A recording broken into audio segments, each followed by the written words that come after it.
सबों को जय यीशु यीशु सहाय प्रेज द लॉर्ड।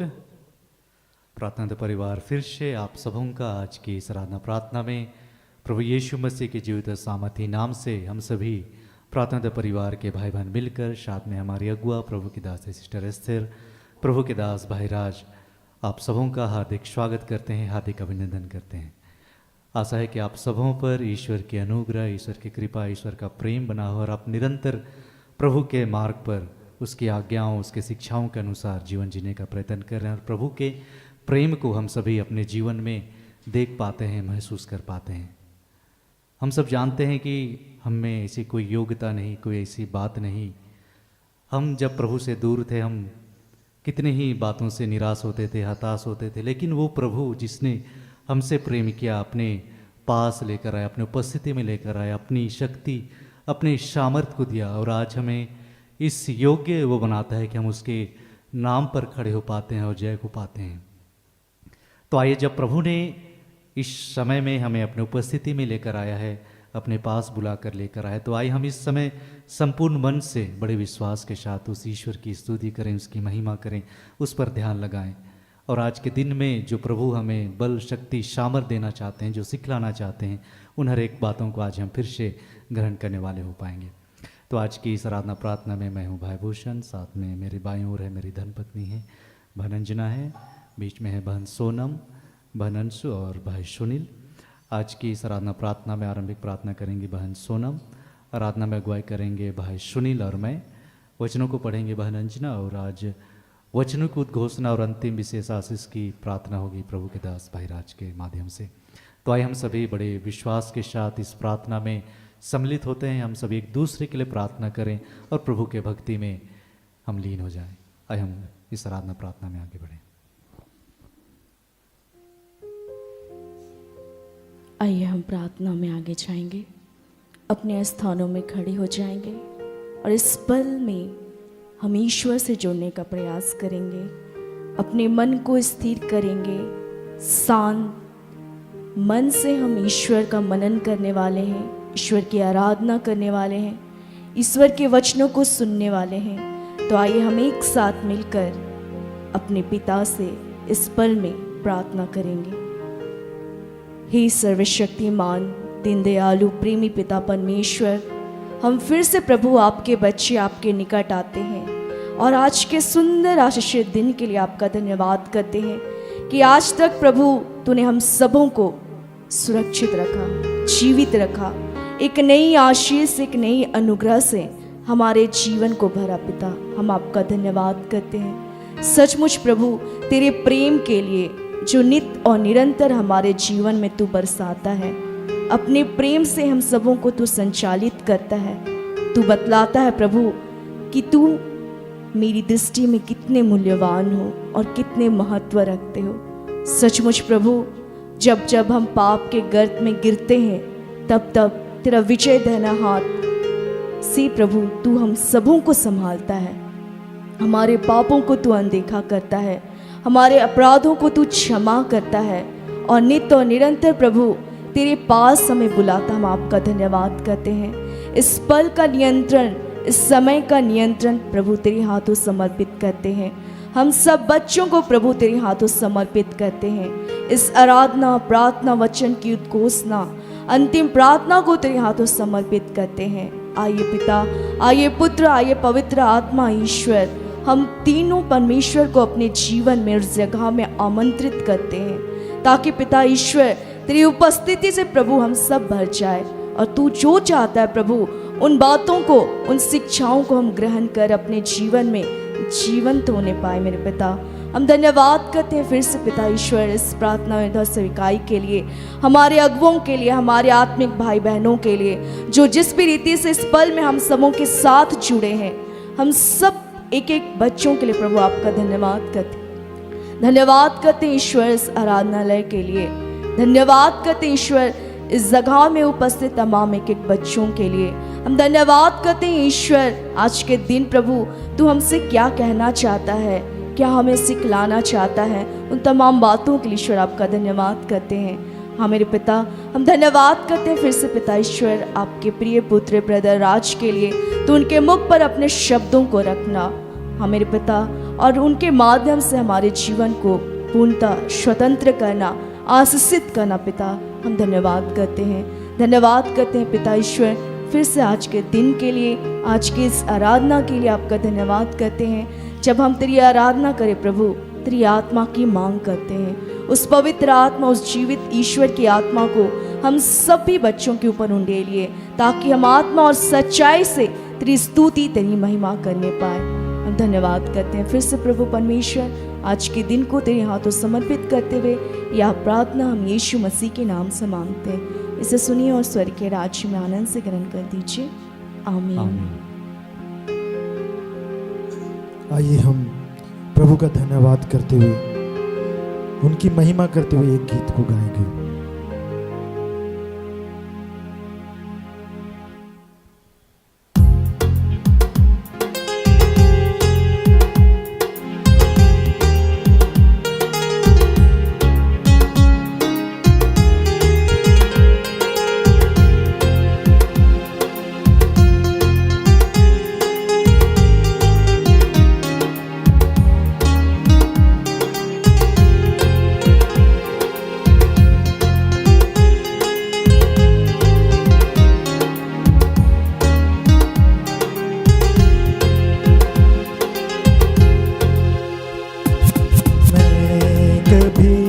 तुम्हारा साथ ना छोड़ूंगा, मैं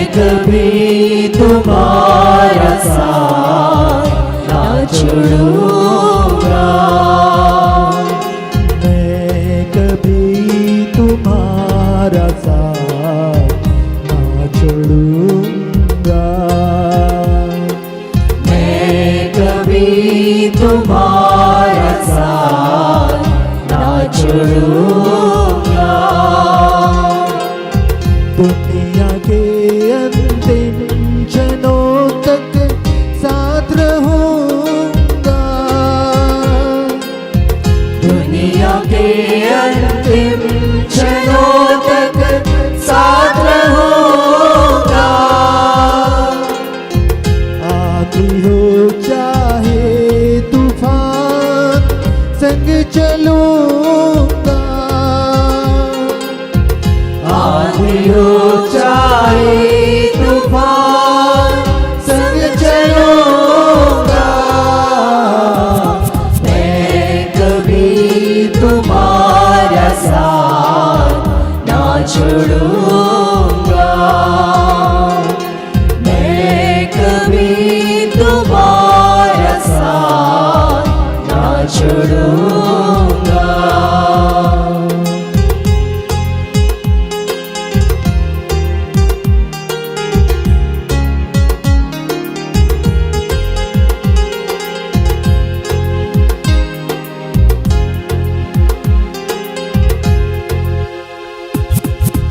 माँ की कोख में जब तुम थे मैंने तुमको चुन लिया,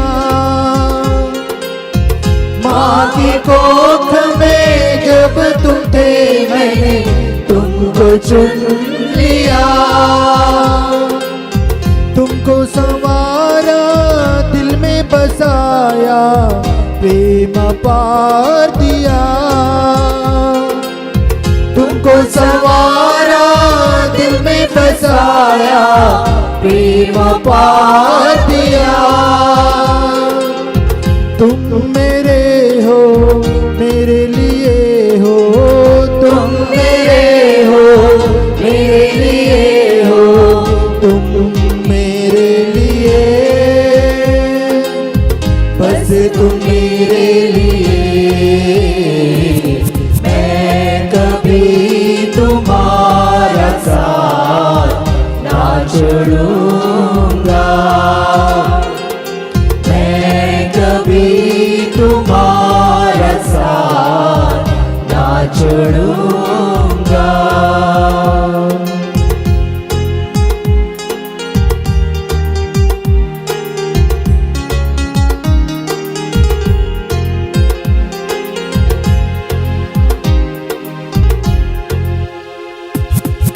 जीवन मैंने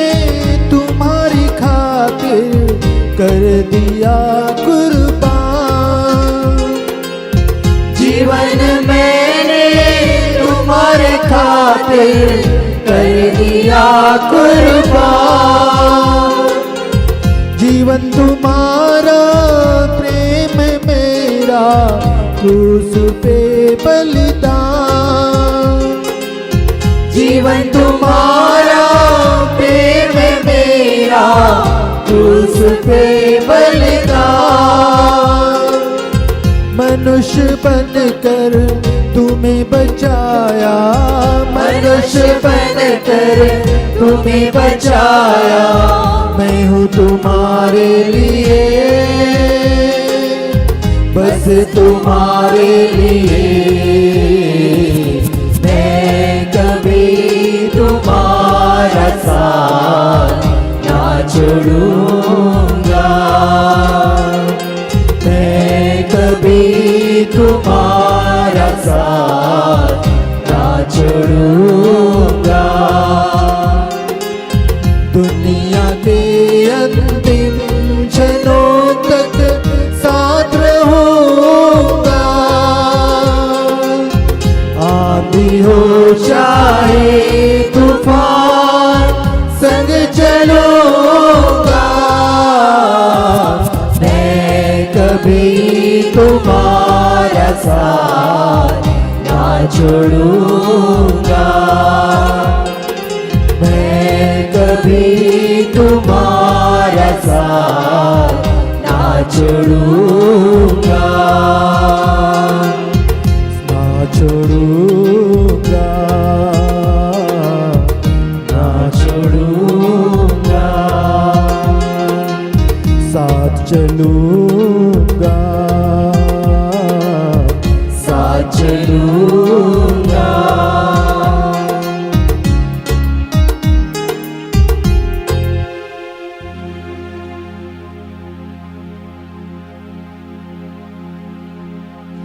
आइए हम प्रभु की महिमा के लिए रखी तो बातें।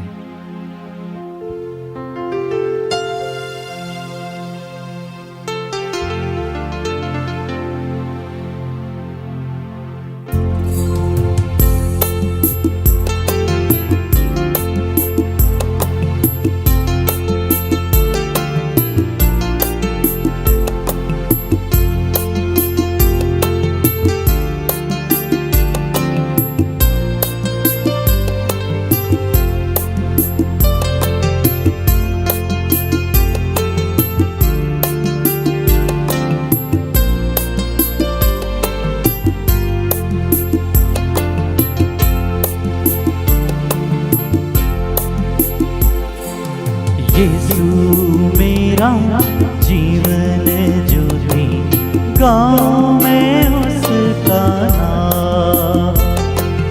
यीशु मेरा जीवन ज्योति, गाँव में उसका नाम। यीशु मेरा तारनहारा, गाँव में उसका नाम। यीशु मेरा तारनहारा, गाँव में उसका नाम। यीशु मेरा जीवन ज्योति, गाँव में उसका नाम। यीशु मेरा जीवन ज्योति, गाँव में उसका नाम।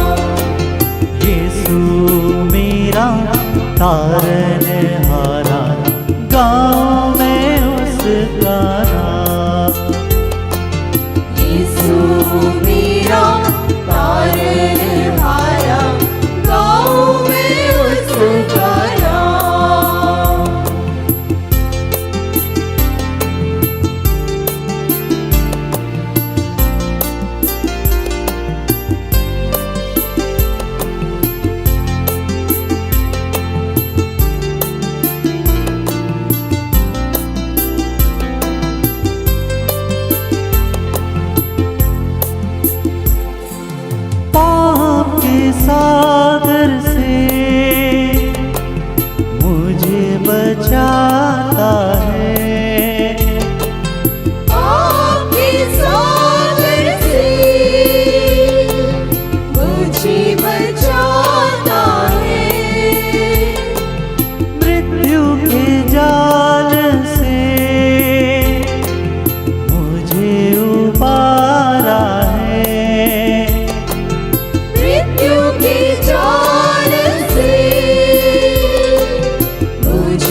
दिलाता है। यीशु मेरा जीवन ज्योति, गाओ मैं उसका नाम।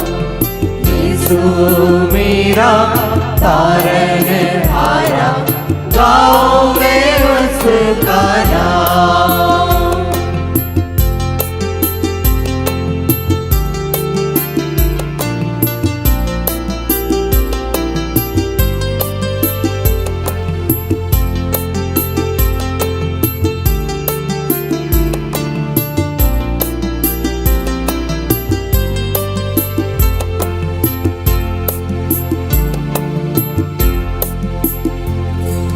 अपनी शक्ति से मुझे भर देता है। अपनी शक्ति से मुझे भर देता है।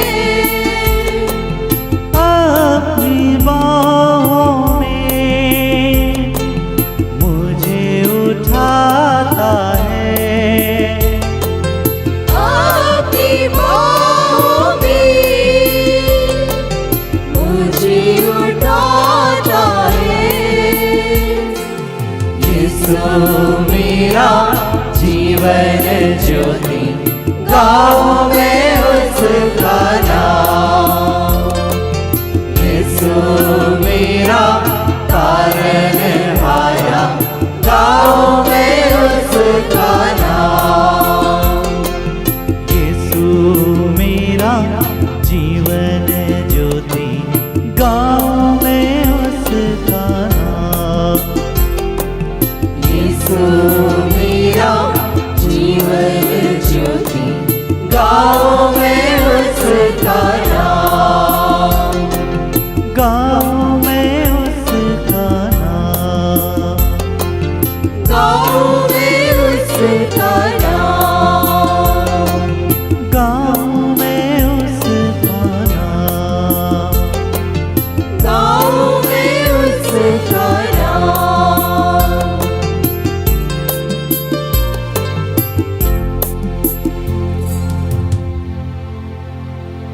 धन्यवाद पिता, तेरी महिमा प्रभु, तेरी स्तुति, तेरी आराधना प्रभु जो तुझे धन्यवाद। सब कुछ आपके हाथों सौंपते समर्पित करते हुए इस आराधना को, इस प्रार्थना को पिता हम यीशु नाम में आपको चढ़ाते हैं। सुनकर आनंद से अपने स्वर्ग के राज में ग्रहण कीजिए। आमीन। आइए हम लोग आज के लिए ठहराए गए वचन को सुनेंगे, जो प्रभु ने अपनी दासी हमारी अगवा सिस्टर एस्थर के माध्यम से दिया है। 2 वचन है, यशाया 60, 21 और 22, यहोशू 3:7। यशाया 60, 21 और 22। तेरी समस्त प्रजा सदाचारी होगी, देश पर उसका अधिकार सदा बना रहेगा। मैंने अपनी महिमा प्रकट करने के लिए उसे अपने हाथों से पौधे की तरह रोपा है। उसमें प्रत्येक से 1000 उत्पन्न होंगे और सबसे दुर्बल से एक शक्तिशाली राष्ट्र। मैं प्रभु उचित समय पर यह अभिलंब पूरा करूँगा। यहोशू 3:7। प्रभु ने योशुआ से यह कहा, मैं आज से इस बात का ध्यान रखूँगा कि सभी इज़राइली तुम्हारा महत्व समझें और यह जान जाएं कि जिस तरह मैं मूसा के साथ रहा उसी तरह तुम्हारे साथ भी रहूँगा। यहाँ तक यह प्रभु की वाणी है। ईश्वर को धन्यवाद।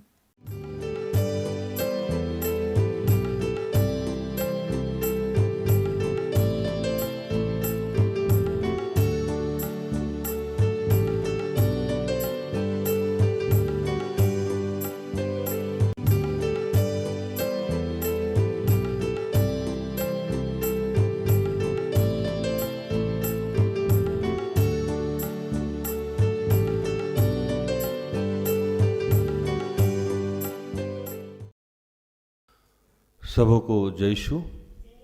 यीशु सहाय। आइए प्रार्थना करें कि हे दयालु पिता, हे स्वर्ग और पृथ्वी के सृजनहार, हे हम सबके रचयिता, हम तेरा धन्यवाद करते हैं।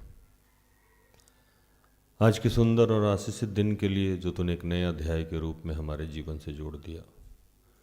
धन्यवाद प्रार्थना परिवार के लिए और ऐसी जितनी सेवकाई है, चर्च है, स्वतंत्र रूप से जितने लोग कार्य करते हैं उन सब के लिए तेरा धन्यवाद करते हैं। धन्यवाद सिस्टर एस्थर के लिए, ऐसे जितने तेरे दास दासी हैं, चाहे जिस भी माध्यम से अपना सर्वस्व तुझे समर्पित किए हुए हैं, उन सब के लिए तेरा धन्यवाद। जितने फादर हैं, पादरी हैं, प्रिस्ट हैं, उन सब के लिए तेरा धन्यवाद करते हैं।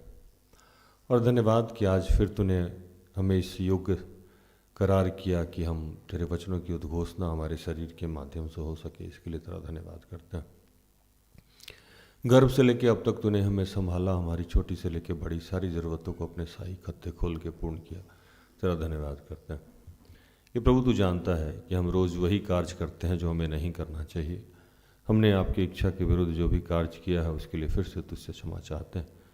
इस वक्त क्या तू हमको सिखाना समझाना चाहता है वो सिर्फ आप ही कर सकते हैं, ये हमारे समझ और सोच के बाहर है। प्रभु पिता, पुत्र, पवित्र आत्मा, हम सब की मदद कीजिए, सुनने और सुनाने में हमारी मदद कीजिए।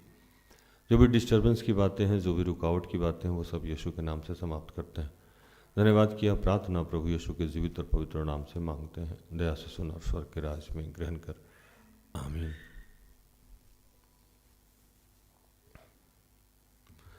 आज जो वचन मिला हम लोगों को, वो दो वचन मिला। एक पहला मिला यशाया 60:21 का 21 और 22, दूसरा यहोशू 3 का 7।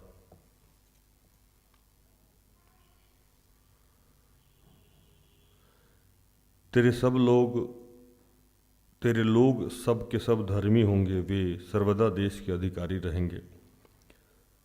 वे मेरे लगाए हुए पौधे और मेरे हाथ के काम ठहरेंगे, जिससे मेरी महिमा प्रकट हो। छोटे से छोटे 1000 और सबसे दुर्बल एक सामर्थी जाति बन जाएगा। मैं यहोवा हूँ, ठीक समय पे यह सब कुछ शीघ्रता से पूरा करूँगा। तब यहोवा ने यहोशू से कहा, आज के दिन मैं सब इस्राएलियों के सम्मुख तेरी प्रशंसा करना आरंभ करूँगा, जिससे वो जान ले कि जैसा मैं मूसा के संग रहता था वैसा ही तेरे संग रहूँगा।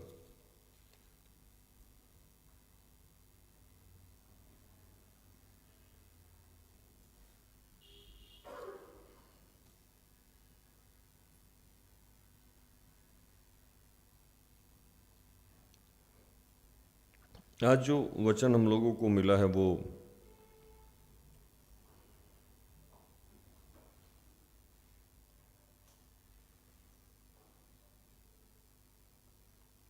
हम सब के जीवन की एक बात को दर्शाता है कि हम सब कहीं ना कहीं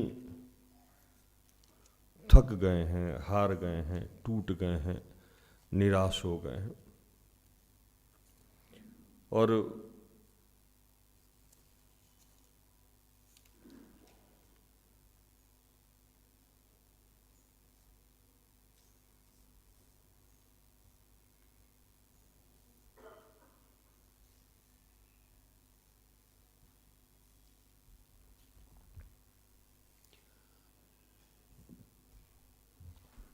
जब हम गिरने और थकने लगते हैं, टूटने लगते हैं, तो हम सबको एक बात याद रखना चाहिए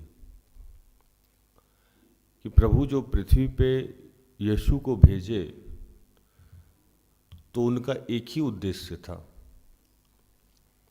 बाइबल लिखता है कि वो निरोगियों, निरोगी का मतलब जो गरीब है, जो लाचार है, जो बेसहारा है, जो अनाथ है, जो विधवा है, उनका परमेश्वर है। वो अच्छे लोगों के लिए पृथ्वी पे यीशु को नहीं भेजा, क्योंकि अच्छे लोगों को तो वैसे ही ईश्वर का सानिध्य है, साथ है, सहारा है। तो जो बुरे लोग हैं उनका मध्यस्थ करने के लिए यीशु को भेजा गया। कल हम एक वचन पढ़ रहे थे जिसमें लिखा हुआ है, 1 कुरिन्थ 15:57 पढ़िए। परंतु परमेश्वर का धन्यवाद हो जो हमारे प्रभु यीशु मसीह के द्वारा हमें जयवंत करता है। लिखता है कि परंतु परमेश्वर का धन्यवाद हो कि वो हमें यीशु मसीह के द्वारा जयवंत करता है। किसके द्वारा जयवंत करता है? यीशु मसीह के द्वारा। कभी आप ये सोच के देखे हैं कि अगर यीशु मसीह के नहीं रहते तो हम सबकी क्या स्थिति रहती? जैसे कई बार मैं जब नया नया प्रचार शुरू कर रहा था तो यूथ क्लास में मैं बच्चों को ये समझाता भी था कि यीशु मसीह ईश्वर के दाहिने बैठे हुए हैं। पिता ईश्वर एक अद्भुत व्यक्तित्व तो नहीं कह सकते हैं, मतलब उनका जीने का एक अलग तरीका है, गरिमा है ईश्वर, और ये उन पे शोभा भी देता है कि वो इठलाएं, ईश्वर है ना। एक छोटी सी उदाहरण मैं दूं फिर मैं आगे बढ़ूं। डीजीएस दिनाकरण साहब जो हमारे बहुत आदरणीय हैं, उनका मैं काफ़ी सारा पुस्तक पढ़ता रहता हूं। तो एक जगह वो लिखे कि एक बार प्रार्थना के दरमियान वो स्वर्ग चले गए। ये कई बार गए हैं, हालांकि ये बिलीव की बात है, जो नहीं मानेगा उसके लिए ये कहानी किस्सा है। तो मेरा मानना है कि पूरा बाइबल ही बिलीव की बात है ना। अगर नहीं मानिए तो माना तो देव, नहीं तो पत्थर, सब कुछ मानने पे। बाइबल वैसे भी लिखता है कि अगर आप नहीं माने तो ये आपके लिए कहानी किस्सा है, अगर आप मान गए तो जीवंत है, जीवित वचन है। तो दिनकरन साहब लिखते हैं कि वो पहुंच गए, तो पहुंचे तो एक आकार दिख रहा था जो सिंहासन पे बैठा था। आकार मतलब छाया दिख रहा था, उसका फ्रंट साइड नहीं दिख रहा था, लेकिन इनको ऐसा महसूस हो रहा था कि उस सिंहासन पे कोई बैठा हुआ है जो पूरा कॉन्फिडेंस के साथ, अकड़ के साथ, गरिमा के साथ बैठा हुआ है। और वो दिनकरन साहब से पूछने लगा कि बोलो क्या चाहिए तुमको। तो हम सब लोगों की एक फितरत है, जब भी हम लोग को पूछा जाएगा तो जो आत्मिक नहीं है वो नौकरी मांग लेंगे, है ना, धन मांग लेंगे और शादी मांग लेंगे, बच्चा मांग लेंगे, बेटा है तो बेटी मांग लिए, बेटी है तो बेटा मांग लिए। अब कुछ लोग है जो मोटा होने का भी मांग लेता है, ये मोटा कर दो। कुछ लोग है गोरा भी करने के लिए मांगता है प्रभु से। हर आदमी का अपना अपना तरीका है। किसी के पास साइकिल है तो स्कूटी मांग लिया, स्कूटी है तो कार मांग लिया। अब जिसके पास कार है, जैसे आजकल मेरे दिमाग में चलता है कि डिफेंडर खरीदेंगे, तो वो, लेकिन हम लोग प्रभु से कार नहीं मांगते हैं, दिमाग में चल रहा है ना। लेकिन कार थोड़ी मांगेंगे प्रार्थना में, हे प्रभु डिफेंडर दे दे, हे प्रभु रॉयल रेंजर दे दे, ऐसा थोड़ी प्रार्थना करेंगे हम। तो हर आदमी का तरीका है, कुछ ना कुछ मांगते रहता है। अब उसमें जो थोड़े आत्मिक हैं उनसे पूछिएगा क्या चाहिए, तो पवित्र आत्मा चाहिए, प्रज्ञा चाहिए, बुद्धि चाहिए। अब दिनकरन साहब बेचारे ऐसे ही जवान आदमी थे, ईश्वर की बहुत समझ थी नहीं उनको। वो जो शक्ति उधर से पूछा कि क्या चाहिए, तो ये बोले पवित्र आत्मा चाहिए, पवित्र आत्मा चाहिए, पवित्र आत्मा चाहिए। वो शक्ति ऐसे घूर के देखा इनको, क्या चाहिए तुमको? पवित्र आत्मा चाहिए। अब इनके साथ जो पवित्र आत्मा और यीशु खड़ा था, वो बोला बोलना बोलना, आप चाहिए, आप चाहिए, आप चाहिए। मतलब कि ईश्वर सामने खड़ा है और आप पवित्र आत्मा मांग रहे हैं या यीशु को मांग रहे हैं। ये उसको बुरा लग गया कि मैं सामने खड़ा हूं, मुझे नहीं मांग के इसको यीशु चाहिए और पवित्र आत्मा चाहिए। अभी आप समझ गए बात। तो ये स्वाभिमान है। और लिखते भी है कि जब मैं हूं सो हूं, मतलब ये अकड़ उन पे शोभता है क्योंकि सृष्टि का रचयिता है। अब सृष्टि के रचयिता के सामने जाके आप बोलो कि नहीं हमको पवित्र आत्मा चाहिए, वो सामने खड़ा हो। जैसे हम लोग बोलते थे ना कि ऐ खुदा मैं तुझसे क्या मांगू, तुम्ही को मांगता हूं। तो वो अकड़ के साथ रहते हैं और ये उनका व्यक्तित्व है, एक राजा का व्यक्तित्व है। इस पे मैंने एक और कहानी सुनाई थी, मैं वहां सुनाने से पहले उस कहानी को सुन लीजिए, फिर आप जाइएगा तो प्रचार सुनने में और आनंद आएगा। एक राजा को बहुत समय से बच्चा नहीं हो रहा था, निसंतान था, बच्चा हो गया। जब वो खुश हुआ तो बोला कि पूरे राज्य में ये घोषणा करा दो कि सबका हम भोजन करेंगे और भोजन कराने के समय में जो आएगा, जिस सामान पे छू लेगा उसी का हो जाएगा। राज्य में घोषणा हो गया, सब लोग इत्मीनान से तैयारी करने लगा। सब लोग प्लान बना रहा था शाम में कि कल राजा का जब दरवाज़ा खुलेगा तो हम तो राजा के घोड़ा के अस्तबल को जाके छू देंगे, घोड़ा का अस्तबल मेरा। कोई बोला सेना जाके छू देंगे, सेना मेरा। कोई बोला तलवार छू देंगे, कोई बोला खजाना छू देंगे। सब अपना अपना प्लान बना रहा था कि ये छू देंगे तो ये हो जाएगा, वो छू देंगे तो वो हो जाएगा, वो छू देंगे तो वो हो जाएगा। एक छोटी सी बच्ची थी, वो अपने पिता से जिद करने लगी कि पिताजी पिताजी हम भी जाएंगे।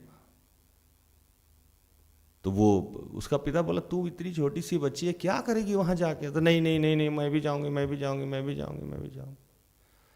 पिताजी मान गए, ठीक है चलना तुम। वो गई राज दरबार में, सब कोई अपना छूने पे लगा हुआ था, खाने पे लगा हुआ था। कोई कुछ छू रहा था, कोई हाथी छू रहा था, कोई घोड़ा छू रहा था। अब मेरा घोड़ा हो गया, अब मेरा हाथी हो गया। वो छोटी सी बच्ची सरकते सरकते सरकते सरकते सरकते राजा के सिंहासन के पास जाके राजा को छू दी। बोली आज से राजा मेरा, आज से राजा मेरा। तो ये राज्य किसका हो गया? उसका हो। अगर हमारी फितरत तो पहले अगर यहाँ बदल जाए कि हमको ईश्वर की मांगने की आदत चले। मैं पवित्र आत्मा की डिनाई नहीं कर रहा हूँ, मैं यीशु की डिनाई नहीं कर रहा हूँ। मैं ये जरूर बताना चाह रहा हूँ कि इन सब से ऊपर क्या है? ईश्वर। यीशु का निर्माण किसने किया? ईश्वर ने। यीशु को पृथ्वी पे किसने भेजा? ईश्वर ने। पवित्र आत्मा को पृथ्वी पे किसने भेजा? ईश्वर ने। तो हम पवित्र आत्मा और यीशु तक नहीं रुक जाएं, हमको इसके आगे जाना। हालेलुया। तो पहले तो ये समझ लेना है कि हमारे जीवन में जो दुर्बलता है, कठिनाइयां हैं और समस्याएं हैं, इसके लिए पिता ने किसको भेजा? यीशु को भेजा। अगर यीशु नहीं रहते तो हम कभी भी जयवंत नहीं होते, क्योंकि हमारी इतनी औकात नहीं है कि ईश्वर से हम कुछ भी डायरेक्टली मांग सके।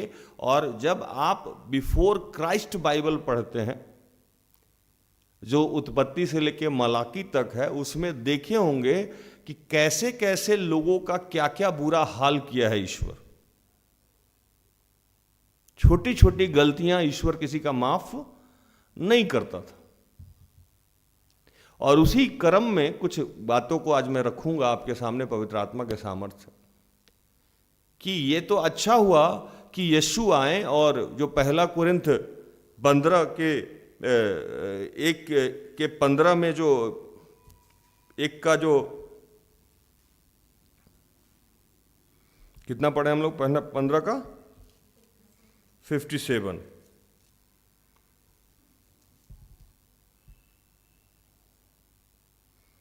कि परंतु परमेश्वर का धन्यवाद हो जो हमारे प्रभु यीशु मसीह के द्वारा हमें जयवंत करता है। किसके द्वारा जयवंत करता है? यीशु के द्वारा। अगर यीशु नहीं होता तो हम किसी भी चीज पे जयवंत नहीं होते। मध्यस्थ करने वाला। तो मैं यूथ क्लास में सुनाता था कि यीशु दाहिने बैठे हुए हैं और ईश्वर सिंहासन पे बैठे हुए हैं। अब जैसे रश्मि बहुत पापी लड़की, एक उदाहरण है ना, और रश्मि प्रेयर कर रही है कि प्रभु मेरे पापों से मेरा उद्धार कर दे, मेरे जीवन को आशीषित कर दे, मेरा शादी करा दे, मेरा गुस्सा कंट्रोल करा दे, मुझे मोटा बना दे, मुझे गोरा बना दे, ड्राइविंग सीख ली अब कार दे दे। तो बोला नहीं सीख, रिजेक्टेड। अरे क्यों रिजेक्टेड भाई? इतनी पापी है, इसका कोई भी बात नहीं सुन सकते। अब जैसे रिजेक्टेड वो बोले, वैसे यीशु, पिताजी हम इसी के लिए क्रूस पे मरे थे, इसी के लिए 39 कोड़ा हम खाए थे, एक्सेप्टेड। अब जहां यीशु बोले कि ये भैया इसी के पापा इसी के लिए तो हम सब किए, तो जैसे इसका प्रार्थना जो रिजेक्ट होने वाला था वो क्या हो गया? एक्सेप्ट। यीशु का बस इतना छोटा सा काम है। छोटा ही है ना ये? नहीं, ये बहुत बड़ा काम है, क्योंकि डायरेक्टली आप कोई भी प्रेयर उससे मांग नहीं सकते हैं।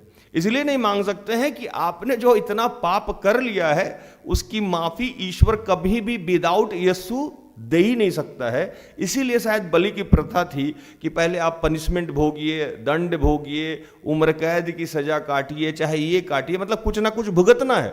उसके बदले में कुछ ना कुछ करना है। इसलिए बाइबल एक जगह लिखा कि जब तक आप कौड़ी कौड़ी दमड़ी दमड़ी चुका ना दे तब तक आपका कल्याण नहीं हो सकता है। लेकिन यीशु जब आया तो यीशु यही काम कर दिया कि हमारे सारे पापों के लिए, हमारे सारे कामों के लिए वो खुद ही वो भुगता। 3-3.5 साल में जब यीशु रहे यहाँ, तो वो जो कुछ यहाँ सहन किए, उसने वैसा कोई काम नहीं किया था। भूखे रहे हमारी वजह से, मार पड़ी हमारी वजह से। क्योंकि पाप शुरू हुआ किसी आदमी के द्वारा। किसके द्वारा? आदमी के द्वारा। वो आदमी कौन था? आदम और हव्वा।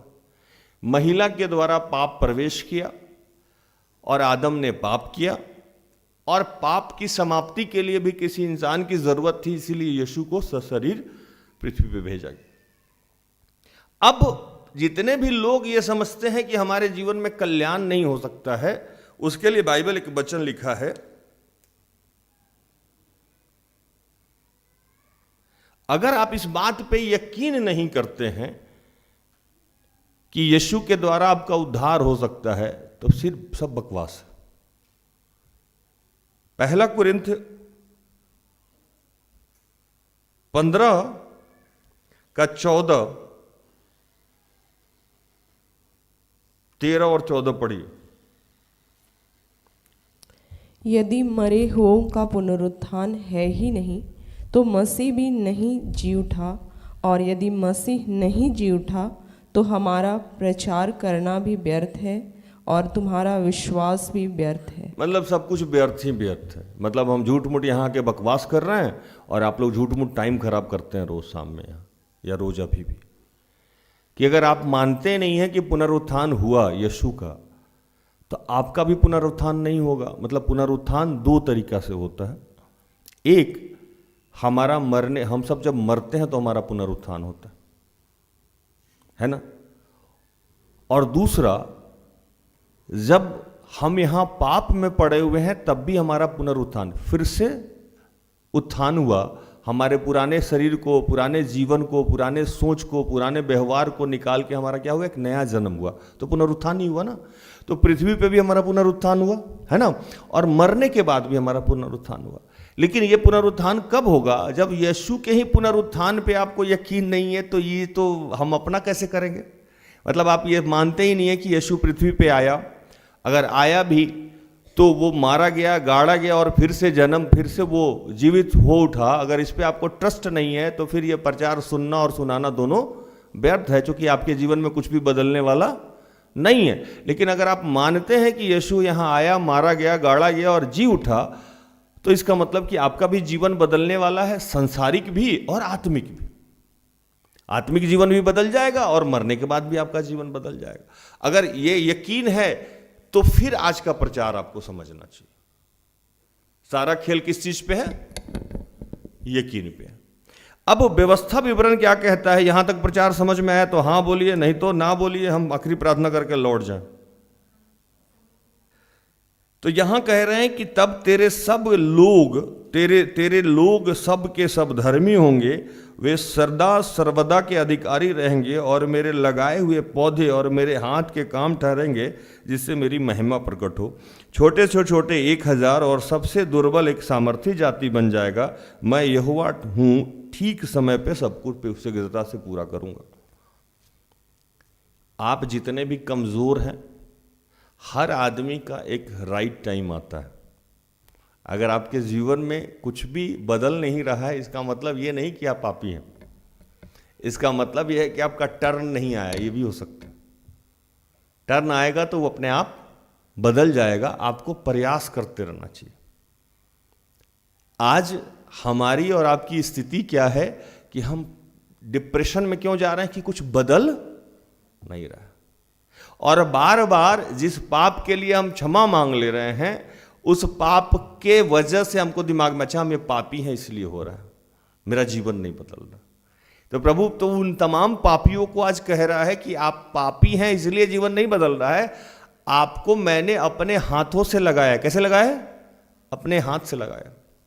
और मैं उदाहरण भी देता हूं कि अशोक का पेड़ हम लोग अपने हाथ से लगाएं, अभी किसी दिन पहले हम दादा से पूछ रहे हैं, दादा ये जबरदस्त बड़ा कब होगा? तो सर 25-30 साल लग जाता है इसको अच्छा से बड़ा होने में।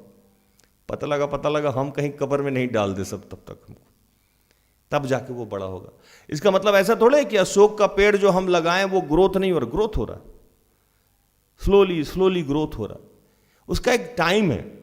तो पहले तो मैं आज पवित्र आत्मा के सामर्थ्य से ये बताने आया हूं कि आपके जीवन में अगर समस्याओं का समाधान नहीं हो रहा है, इसका मतलब ये नहीं कि आप पापी हैं इसलिए नहीं हो रहा है।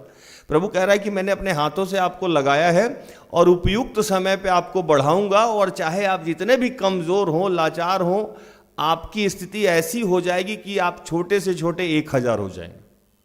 हालेलुया। और इसका जीवित उदाहरण हमारे बाइबल में यहोशू है। कौन है? यहोशू को जानते हैं आप लोग? यहोशू मूसा के असिस्टेंट थे, जो मूसा की सारी बातों को मानते थे। अब यहोशू मुझे कहना तो अच्छा नहीं है, लेकिन असिस्टेंट में समझिए, जैसे हम सिस्टर एस्थर के क्या हैं? असिस्टेंट।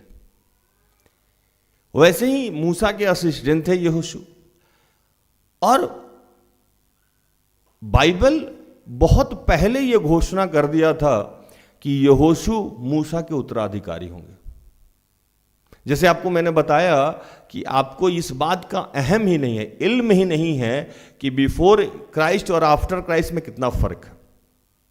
मूसा एक बहुत अच्छे व्यक्तित्व के धर्मी आदमी थे, जो कि जिनके माध्यम से 10 कमांडमेंट पृथ्वी पे दिया गया था, 10 आज्ञा। लेकिन मूसा से जब गलती हुई तो मूसा को प्रभु छोड़ा नहीं छोड़ा। मूसा से क्या गलती हुई ये बात आप जानते हैं, लेकिन नहीं जानते। पहली गलती मूसा से ये हुई कि मूसा को एक जगह भेजा गया और अपने भाई से उनकी झगड़ा हो गई। ये बात शायद ही कोई जानता होगा, मैं बताऊं आपको।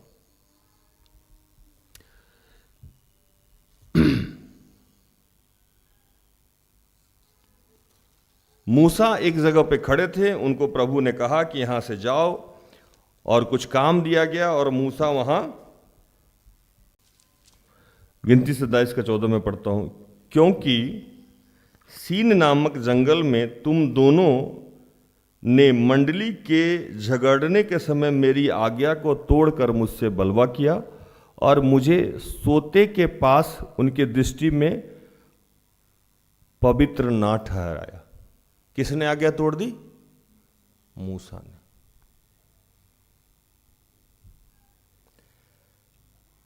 और वहीं एक घोषणा प्रभु कर दिया।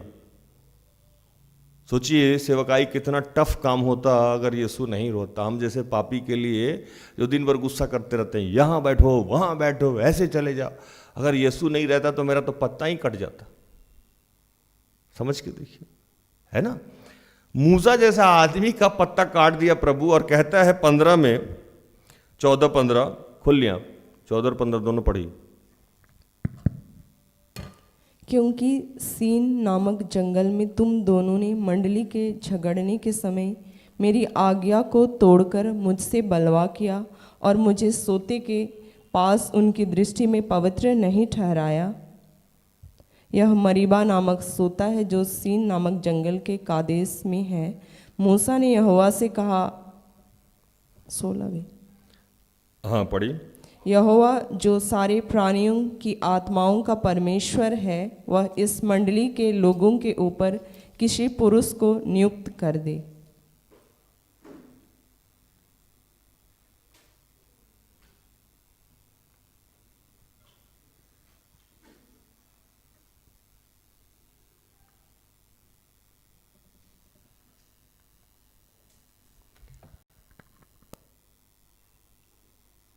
तो मूसा कहने लगे कि जब हम पवित्र ठहर गए और समस्या हो जाएगा तो कुछ तो करिएगा।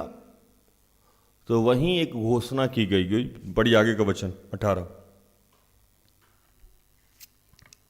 यहोवा ने मूसा से कहा, तू नून के पुत्र यहोशू को लेकर उस पर हाथ रख, वह ऐसा पुरुष है जिसमें मेरी आत्मा बसा है। अब बताइए, ये घोषणा बहुत पहले हो गया। मूसा मरे कब? तो 120 साल की उम्र में मरे, और ये 30-40 साल पहले घोषणा हो गई कि मूसा को रिप्रेजेंट कौन करेगा? यहोशू करेगा। लेकिन इतने साल तक यहोशू मूसा के दास बने रहे। टाइम, पानी पिलाना, चाय पिलाना, इधर मत जाओ उधर मत जाओ, वैसे नहीं। अब मान लीजिए यहोशू डिप्रेशन में चला जाता, ये बात यहोशू को पता भी नहीं था कि हम उसके उत्तराधिकारी, क्योंकि मूसा ये बात उनको बताए नहीं थे। अगर इतने सालों में अगर वो डिप्रेशन में चला गया था, मेरे नौकरी नहीं हो रहा है, जैसे आजकल को बच्चा लोग मिनट मिनट पर डिप्रेशन में जाता है। आजकल तो जो डिप्रेशन में जाता है उसमें मुझे हंसी आती है। हंसी इसलिए आती है कि उसका ट्रस्ट ही नहीं है। जितना समस्या हम लोग झेलते हैं अपने लाइफ में, उतना अगर सामने वाला देख ले तो सुसाइड मार ले। रोज टॉर्चर होते हैं हम, लेकिन टॉर्चर होने के बाद हम लोग रुके इसलिए रहते हैं क्योंकि हम लोग को पता है कि परमेश्वर का धन्यवाद हो कि यीशु मसीह के द्वारा हम क्या हो जाते हैं, जयवंत हो जाते हैं। और लाइफ का एक सर्किल है, सुख और दुख आना ही है। एक बच्चा बहुत प्रभु का भक्त था, ईश्वर का, भगवान का भक्त था, और उसके लाइफ में ना कुछ भी अच्छा नहीं हो रहा था। तो उसके फ्रेंड भी उसको जाकर चिढ़ाते रहते थे कि ये तुम इतना भक्ति करता है, तुम्हारे लाइफ में तो कोई चेंजेस हो ही नहीं रहा है, क्यों ऐसा कर रहा है, इतने साल से तुम लगा हुआ है, कुछ होता तो है नहीं। तो एक छोटा सा नौकरी कहीं पकड़े हुआ था, कुछ हुआ तो नौकरी से भी उसको निकाल दिया सर। अब उस रात में बिना खाए पिए बैठ गया, वो बोला आज भगवान जी दर्शन दीजिए तभी हम मानेंगे, नहीं तो बताइए कि मेरे लाइफ का सॉल्यूशन क्या है, हम तो थक गए हैं, पूरा दुनिया ऐश कर रहा है, मेरे ही जीवन में समस्या है। खूब करने के बाद भगवान जी प्रकट हो गए उसको सपने में, है ना। और भगवान जी प्रकट होकर सपने में कहने लगे कि ठीक है, अब देखो ये सर्किल है, राही मनमा दुख की चिंता क्यों सताता है, दुख तो अपना साथी, सुख है कि छाँव सी ढलती आती है और जाती है, दुख तो अपना साथी। बाइबल भी ये लिखा कि अगर आप यीशु मसीह के पीछे चलना चाहें तो दुख उठाने के लिए तैयार हो जाए, क्योंकि हम सारा दिन सुख के चक्कर में डिप्रेशन में चले जाते हैं। तो ईश्वर उसको समझा रहे थे, भगवान उसको समझा रहे थे कि भैया ऐसी सी बात है, दुख सुख तो लगा रहेगा, चैनल है, तुम वेट करो, ये समस्याएं खत्म हो जाएगी। लेकिन जब समस्याएं खत्म होगी तो ऐसा नहीं है कि उस समय समस्याएं नहीं रहेगी, समझिएगा इस बात को। आप लाइफ के किसी मूवमेंट में ये सोच रहे हैं कि समस्या नहीं रहे तो आप दुनिया के सबसे बड़े बेवकूफ आदमी हैं। दुख आपका पीछा कभी भी छोड़ नहीं सकता, कुछ ना कुछ आपके साथ लगा ही रहेगा। आजकल मेरे शरीर में कहां कब क्या दर्द हो जाए हमको खुद ही पता नहीं है, कभी बैक पेन, कभी कमर पेन, कभी कल एड़ी में दर्द हो रहा था रात में मैं सो नहीं पाता हूं, 11 बजे 12 बजे घर पहुंचता हूं, उसके बाद भी सो नहीं पाता। तो मैंने ये मान लिया है कि मेरे जीवन में समस्याएं हमेशा रहेगी। पहले तो हमारे दुखों का कारण हमारी अपेक्षाएं हैं। हमको लगता है कि सामने वाला बेटर है, दूसरे का थाली का खाना बहुत सुंदर लगता है और दूसरी की बीबी भी बड़ा सुंदर लगती है। और आजकल एक नया फैशन चला हुआ है, बच्चों को दूसरे का माँ बाप भी बहुत अच्छा लगता है, अपनी मम्मी ठीक नहीं लगती है। आंटी, अंशु आंटी तो बहुत प्यारी है, बेटा जाके देखो उनके साथ, 2 रात रहोगे फिर पता लगेगा अंशु आंटी अच्छी है कि साक्षी मम्मी अच्छी है। ये बच्चे भी सोचते हैं। दूर का ढोल सुहावन लगता है, क्यों कहावत है कि दूर पे जो साउंड आता है बड़ी मधुर आवाज, सामने अगर आपके कान के आगे आके ढोल बजाने लगे तो 5 मिनट में आप इरिटेट हो जाइएगा, अरे बंद करो यार, चदरा फट रहा है। तो भगवान जी उसको समझाने लगे कि देखो किसी भी अवस्था में दुख तुम्हारे साथ रहेगा, तुम समझते नहीं, ये सर्किल है कि दुख तो जाएगा नहीं। अब मान लीजिए आप 2 करोड़ के घर में रहते हो और सीलिंग हो जाए, सीलिंग समझते ना, पानी टप टप छत से चूहे, और झोपड़ी में रहते हैं वहां भी पानी चूता है, तो झोपड़ी वाला तो कहता होगा भगवान जी कब मेरा महल बनेगा कि मेरा पानी चूना बंद होगा। अरे भैया महल वाले से भी जाके देखो, उसका भी छत चूता है। क्या भाभी जी, छत तो सबका चूता है, हम लोग इतना काम किए हैं तब भी हम लोग को बीच बीच में यहाँ काम कराते रहना पड़ा। मैं सिस्टर एस्तर से जब से मिला, शायद ही कभी वो मुझे स्वस्थ मिली होंगी। जो पूरे दुनिया के लिए प्रार्थना करता है उसकी बीमारी समाप्त होती है, वो हमेशा परेशानी में रहती है।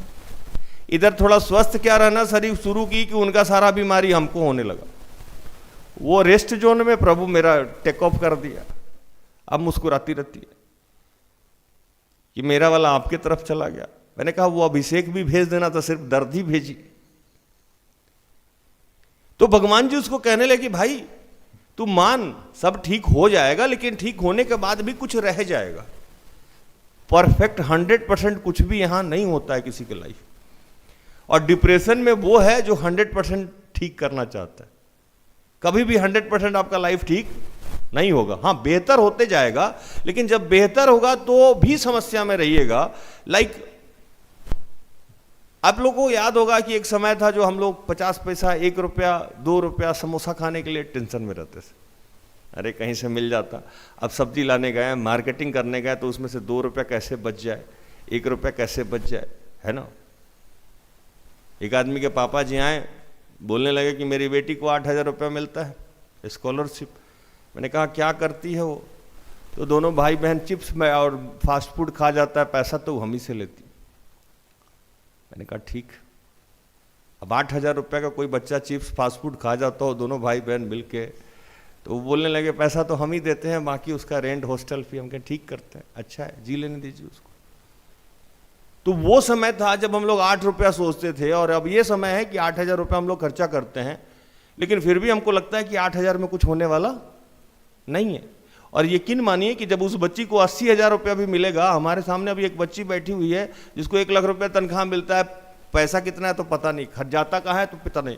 यहाँ जितने बैंक मैनेजर आते हैं उनकी सैलरी 1 लाख, 1.25 लाख, 2 लाख रुपया है। किसी के पास पूछिए कि पैसा है तो वो रोता रहता है। जब 2 रुपया था तब भी वो रो रहा था, जब 20,000 रुपया है तब भी रो रहा है, जब 2 लाख रुपया है तब भी रो रहा है। दुख समाप्त हुआ उसका। सुखी रहना एक प्रवृत्ति है, सुकून से रहना एक नेचर है।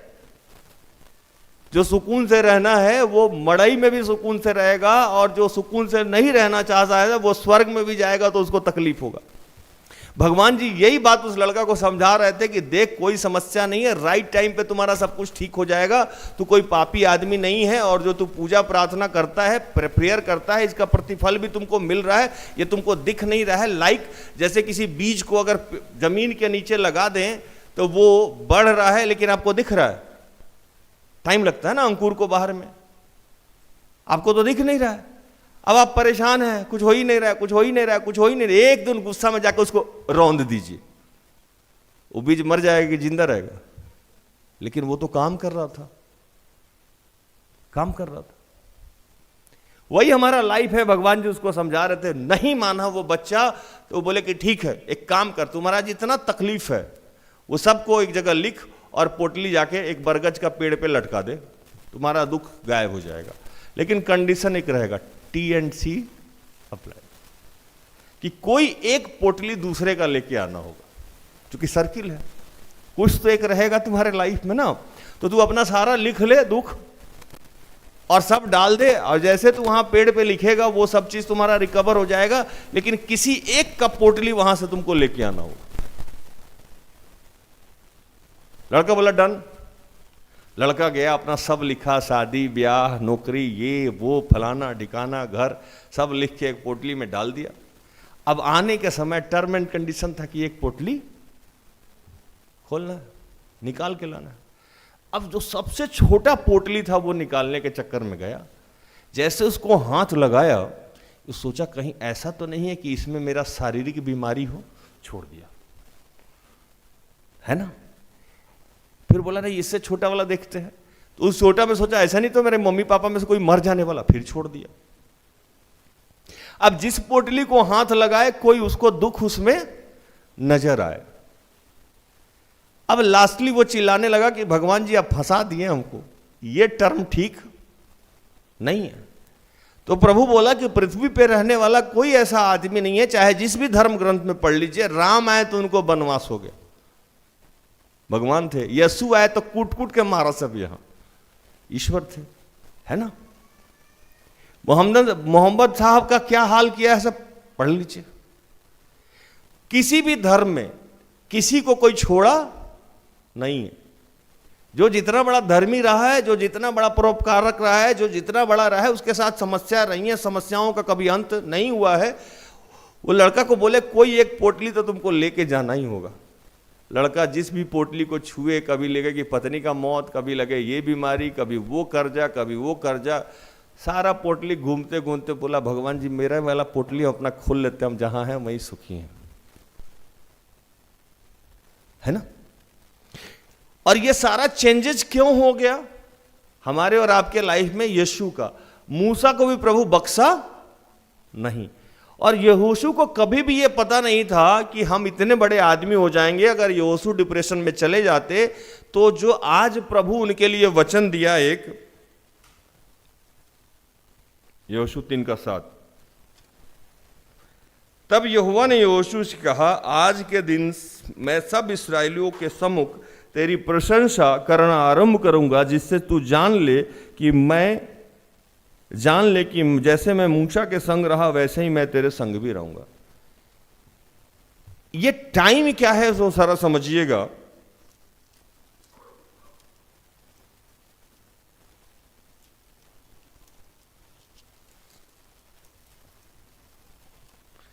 व्यवस्था विवरण 31 को पढ़िए, 31:2।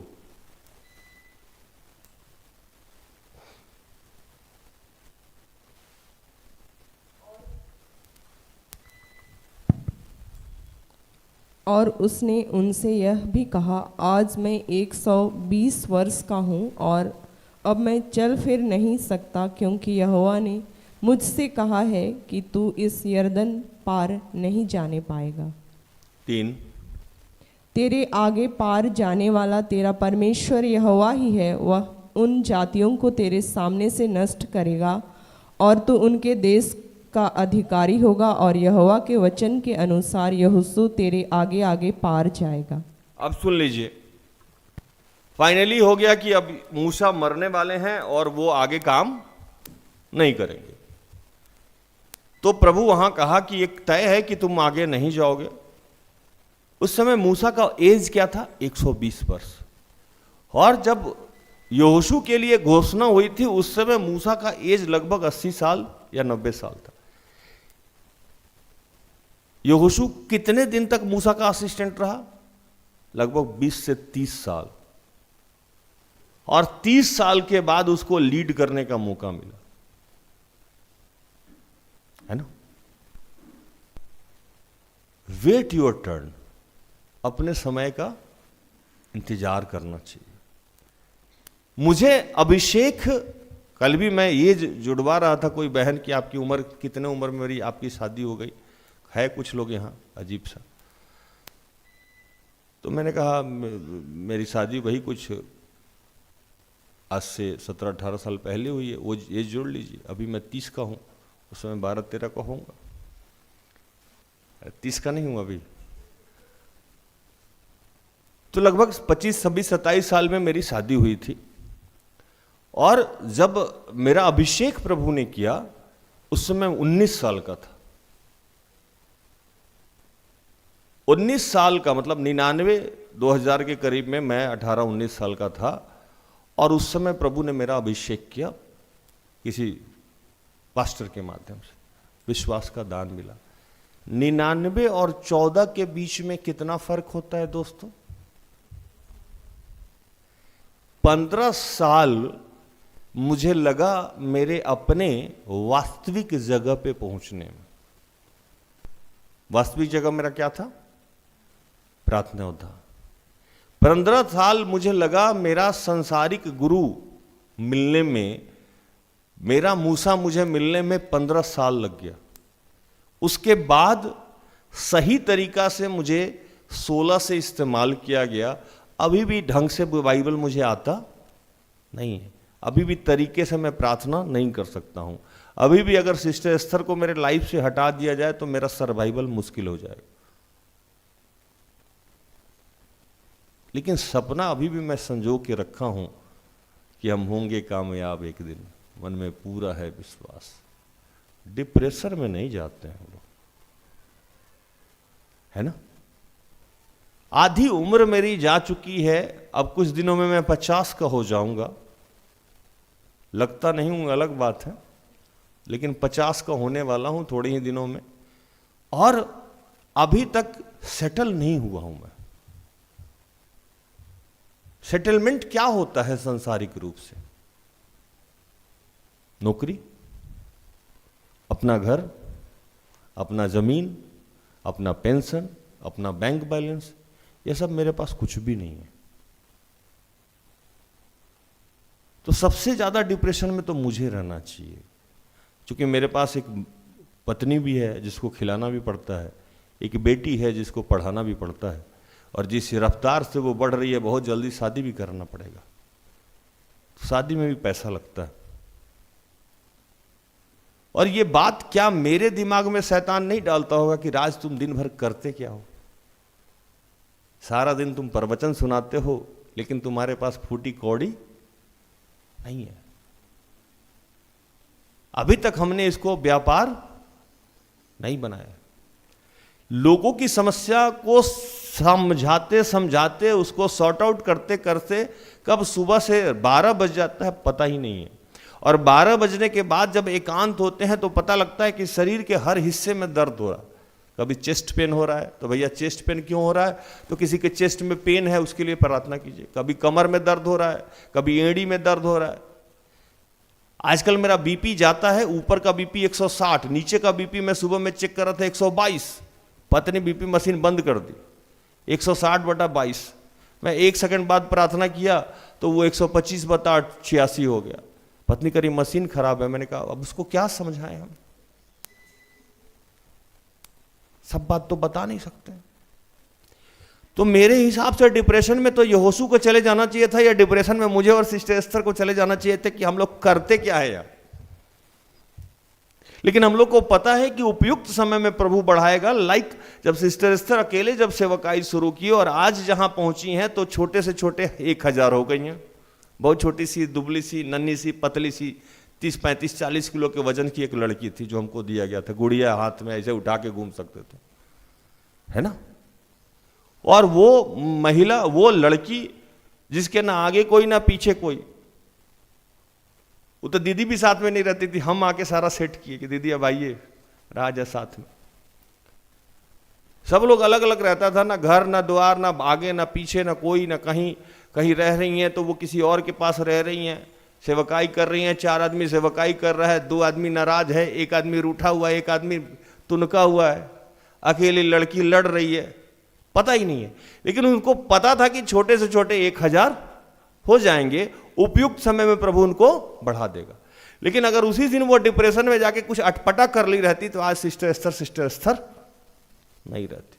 उसी बीज की तरह जिसको हम नहीं सोचते हैं कि ये अंकुरित नहीं हो रहा है, दिख नहीं रहा है तो रौंद देंगे, इसलिए कि वो जमीन के नीचे आपको दिखेगा नहीं। प्रभु आपके जीवन में काम कर रहा है। उसने यहोशू से कहा, तब यहोवा ने यहोशू से कहा कि आज के दिन मैं सब इस्राएलियों के सम्मुख तेरी प्रशंसा करना आरंभ करूंगा, जिससे कि वे जान ले कि जैसा मैं मूसा के संग था वैसा ही तेरे संग रहूंगा।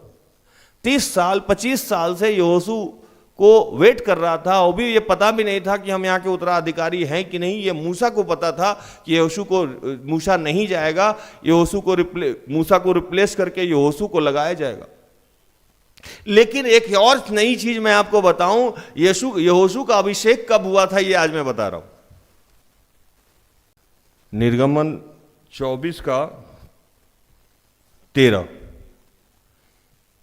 ये कब ईश्वर इसको स्पर्श कर लिया और कब इसको चुन लिया और आत्मा उस पर अपना रख दिया। जैसे यहां लिखता है, पहले ये वचन पढ़ लीजिए फिर उसको पढ़िएगा।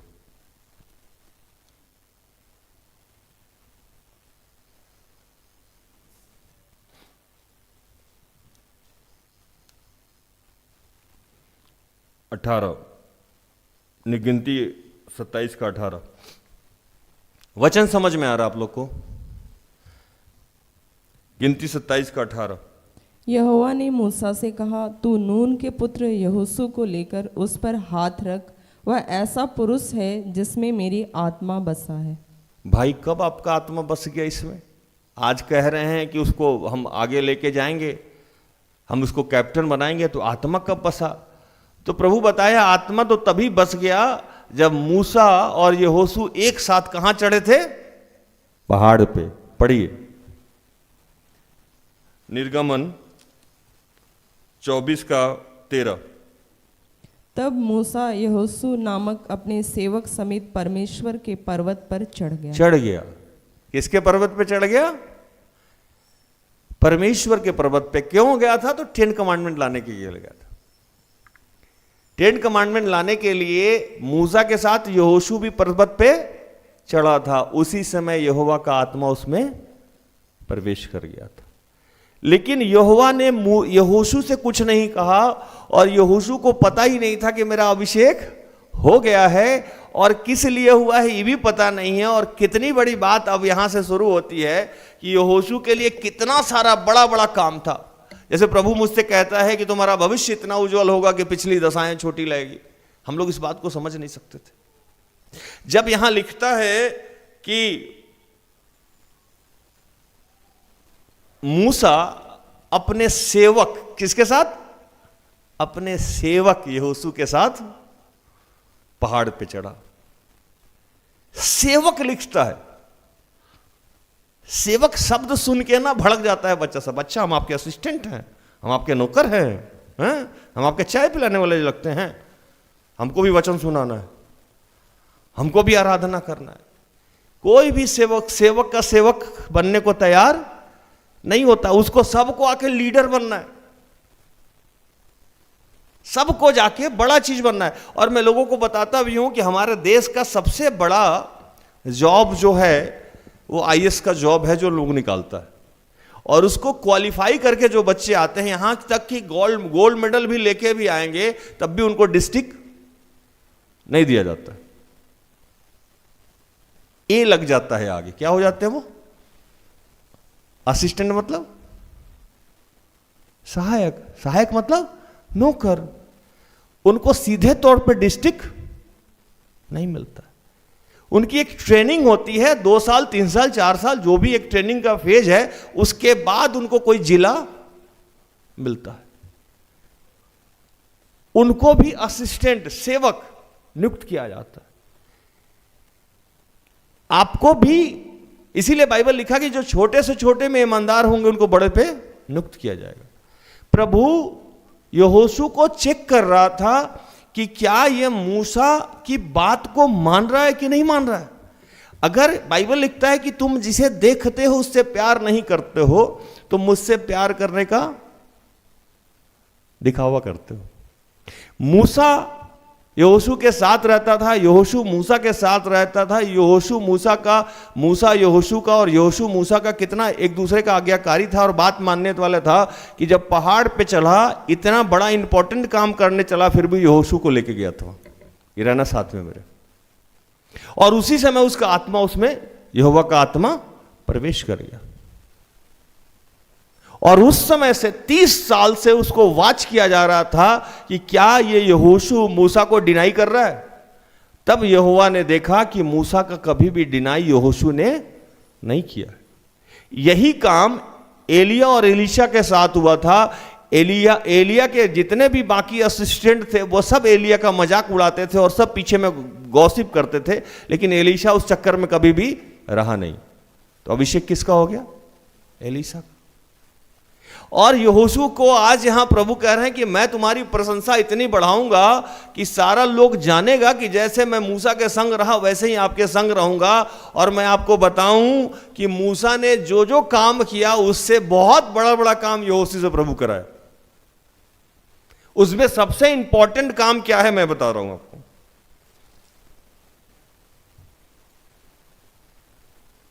पहली सबसे, जैसे आपका एडमेंटिंग होगा, जब प्रभु आपके जीवन में प्रवेश करेगा तो सबसे पहला जो आपको आशीष मिलता है वो क्या मिलता है, सो समझिए। आपके जितने जूनियर्स होंगे वो आपकी बात मानने लगेंगे। ये सबसे बड़ा आशीष। अगर आप पिता हैं और आपके बच्चे मान रहे हैं आपकी बात, तो आप अभिषिक्त हैं। आप देखिएगा कि एक ही घर में 2 व्यक्ति है, एक माँ एक पिता। कई बार बच्चे माँ की बात सुनते हैं और पिता की बात नहीं सुनते हैं, और कई बार बच्चे पिता की बात सुनते हैं और माँ की बात। इसका मतलब क्या है कि एक अभिषिक्त है, धर्मी है, ईश्वर से डरने वाला है, ईश्वर के मार्ग पे चलने वाला है, तो बच्चे नहीं चाहते हुए उसकी बात को सुन लेंगे। तो पहला आशीष जो यहोशू को दिया गया वो ये दिया गया,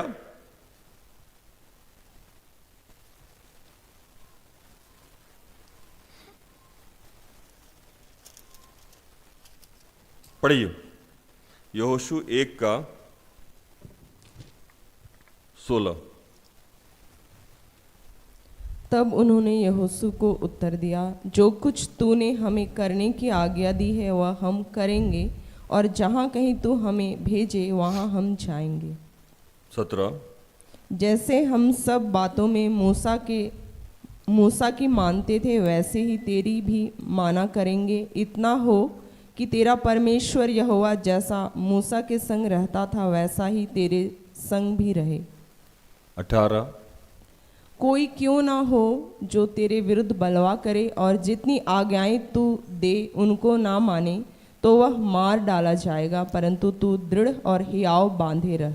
सारा लोग खड़ा हो गया यहोशू के साथ, बोला डरने का जरूरत नहीं है, आज से आप जो भी बोलिएगा अच्छा और बुरा हम लोग मानेंगे। जैसे हम लोग मूसा की बात मानते थे आपकी मानेंगे। और सब लोगों ने डिसाइड किया कि भैया इसकी बात जो नहीं सुनेगा उसको हम लोग मार डालेंगे। अचानक यहोशू के जीवन में चेंज हो गया। वहां लोगों की संख्या लाखों में थी, एक दो लोग नहीं चल रहा था। जो मूसा जिन लोगों को लेके चल रहा था वो लाखों में लोग था, और उसकी बात, मूसा की बात लोग मानता था इतने सालों से, और अचानक वहां का कैप्टन रिप्लेस हो गया। सिस्टर एस्तर यहां मेरे आने से पहले 2 साल से सेवकाई करती थी, तुत्ती बोलता था इनका, ये जो बोलती थी वही होता था। अगर हम कमरा में बैठे हुए हैं लोग आता था, अच्छा ये भी बैठे हुए हैं, कब बाहर जाएंगे कि हम बात करेंगे इनसे। मेरी स्थिति यहां ये थी। प्राइवेट बात में भी अब ये बैठेंगे, मतलब लोग सिस्टर से अकेले मिलना चाहता था, अब प्राइवेट बात में ही नया आदमी बाहर से आया है अन्य जाति से, टॉप सीक्रेट बात में ही कहां से बैठेगा, है ना। इनकी बात क्यों माने, ये जो बोलेंगे सो क्यों होगा। प्रभु का आत्मा प्रवेश किया, और वो सारे लोग अब किससे डील होते हैं। आपको मेरे बाद सिस्टर एस्तर मिलेंगी, आपको सबसे पहले मेरे ही पास आना होगा। जो मेरे विरुद्ध जाएगा वो समस्या में जाएगा, क्योंकि हम अपनी बात खुद नहीं कहते हैं, प्रभु और सिस्टर एस्तर जो बोलती हैं हम आगे पास करते हैं। जितने नादान लोग हैं वो समझते हैं कि हम बोल रहे। यहोशू का रिप्लेस जब किया गया, अचानक वो सारे लोग वो बात मानने लगे। आज मेरी भी यहाँ स्थिति ये है कि हम जितने बच्चों को जो बात करते हैं लगभग 99% सारे बच्चे बात सुनते हैं। ये क्या है? प्रभु का पहला आशीष जो आपको दिखेगा कि आपके ऊपर ईश्वर है। अगर बच्चे आपकी बात नहीं मान रहे हैं, जूनियर्स आपकी बात नहीं मान रहे हैं, तो आपको टटोलना चाहिए कि ईश्वर का अभिषेक आपके जीवन में अभी प्रवेश नहीं किया। इसका मतलब भैया वो शायरी जो मैं कहता हूं ना कि अक्सर मैं ये भूल करता रहा, धूल चेहरे पे था और आईना साफ करता रहा। चेहरा जाके साफ कर लीजिए, आईना साफ करने से आपका धूल खत्म होने वाला नहीं है। आपका कनेक्शन चेक कर लेना होगा, कहीं शॉर्ट सर्किट तो नहीं हो गया है, लूज कनेक्शन तो नहीं है, हिला के देख लीजिए, फिर से रिप्लग कीजिए। इसीलिए आपके जूनियर्स, आपके पति, आपके पत्नी, आपके बच्चे आपकी बात नहीं सुन रहे। तो पहला अभिषेक ये मिला यहोशू को कि उसकी सारे लोग उसकी बात मानने लगे। अब समस्या था कि आगे जाना था इन लोगों को। आगे जाने के समय में एक नदी आया। आपने सुना होगा कि मूसा के माध्यम से ही प्रभु नदी को 2 भाग में बांटा था, लेकिन आपको यह बहुत कम ध्यान होगा कि यहोशू भी यरदन नदी को पार करने के लिए यह 2 भाग में बट गया था। पढ़िए 3:16।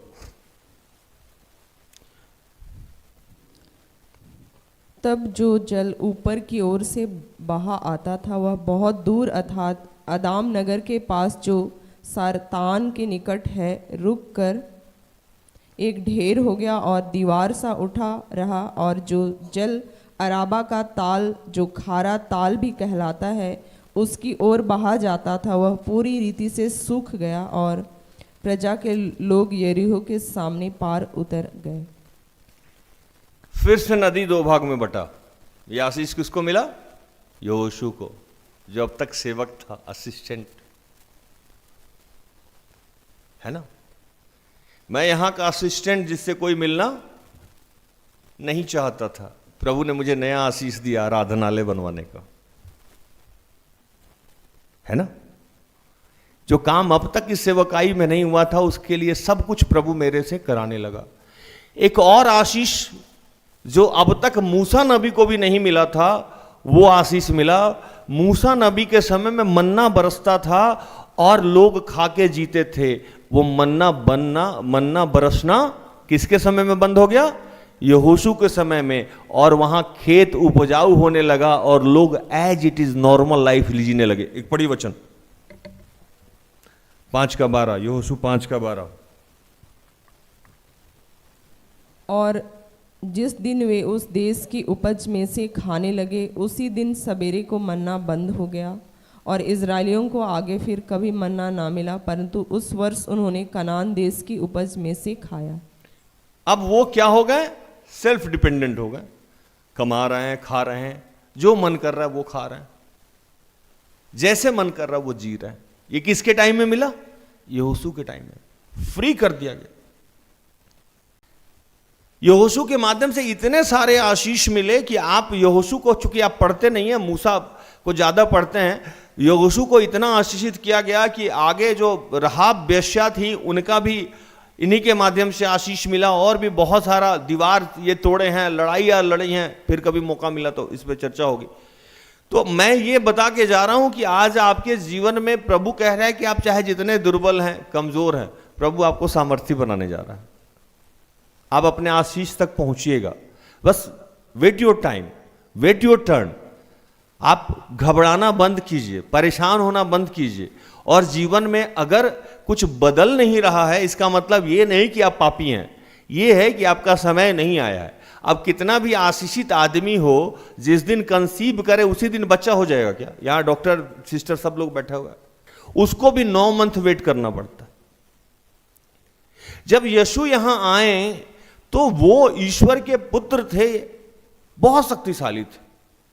वो जन्म लेते ही अपना कार्यक्रम शुरू कर सकते थे। 30 साल उनको भी वेट करना पड़ा। धैर्य रखना होगा। और प्रभु कह रहे हैं कि अगर थोड़ा धैर्य रख लीजिएगा तो मैं आपके जीवन को ऐसा कर दूंगा कि लोग एकदम तारीफ करते हुए नहीं थकेंगे, और आपके माध्यम से वो काम करूंगा जिसको आप सोच भी नहीं सकते हैं। लोग आपके घर को देख के, आपके काम को देख के, आपके बच्चों को देख के जान जाएंगे कि ईश्वर आपके साथ है। जैसे मैं मूसा के संग था वैसे ही तेरे संग हूं। ये सिस्टर एस्तर को या मुझे बताने की जरूरत नहीं पड़ती है कि ईश्वर मेरे साथ है, आपको मान लेना पड़ता है कि ईश्वर मेरे साथ है। आप चाहे अंदर से जितना भी गाली दीजिए, लेकिन आप जानते हैं कि भैया दीदी के साथ ईश्वर है। हाँ कि ना? है ना? तो ये आपके भी जीवन में होने वाला है। आप अपने आप को दुर्बल, कमजोर, पापी, असहाय, अकेला, विधवा, अनाथ, बीमार, परेशान मत समझिए।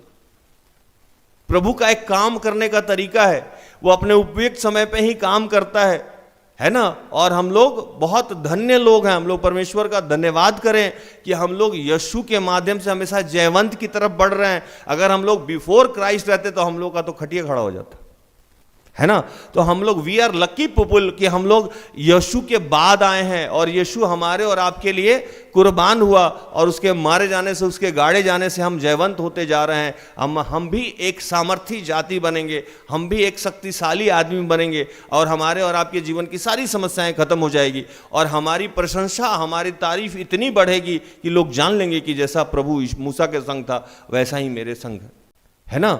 तो आप अपना इंतजार कीजिए, परेशान होना बंद कीजिए, अपने कर्तव्यों का निर्वहन कीजिए। प्रभु जैसे मूसा के साथ था वैसे ही आपके साथ है और आपकी प्रशंसा को इतना बढ़ाने जा रहा है जितना आप सोच नहीं सकते हैं। प्रभु इन सारे वचनों से आप सबको और मुझे भी आशीषित करे, आमीन। आइए हम आखिरी प्रार्थना में जाएं।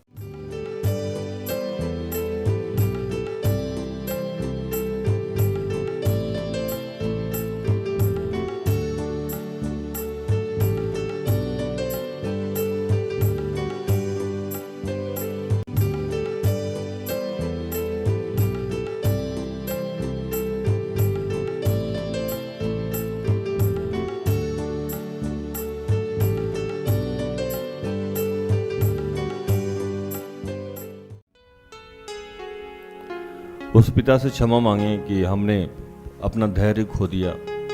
हम डरने लगे हैं कि प्रभु अब हमारा कुछ नहीं बदलेगा, जबकि वो आपको विकसित कर रहा है, आपको बदल रहा है। आपके लिए निर्धारित योजना वो जानता है। एक उपयुक्त समय पे आपको 1000 गुना बढ़ाएगा और आपकी इतनी प्रशंसा करेगा कि लोग जानेंगे कि आपके साथ है वो। हमें कुछ नहीं करना है, हमें पिता पुत्र और पवित्र आत्मा के साथ चलते रहना है। हम चाहे जितने भी बुरे हैं, हम चाहे जितने भी व्यभिचार में हैं, नशे में हैं, तकलीफ में, चाहे हम मुंह के जितने भी भद्दे हों, चाहे हम जिस भी स्थिति में हों, लेकिन पिता हमारा साथ नहीं छोड़ता है। हम उसके प्यारे और आशीषित बच्चे हैं और इतना वो हमसे प्यार करता है कि अपने इकलौते पुत्र को भी पृथ्वी पे भेजा। आज हम उसका आह्वान करेंगे कि प्रभु हमें क्षमा कर और अपनी आत्मा से भर।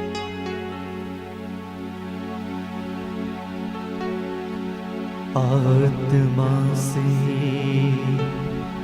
भर दे मुझे, पवित्र आत्मा से भर दे मुझे।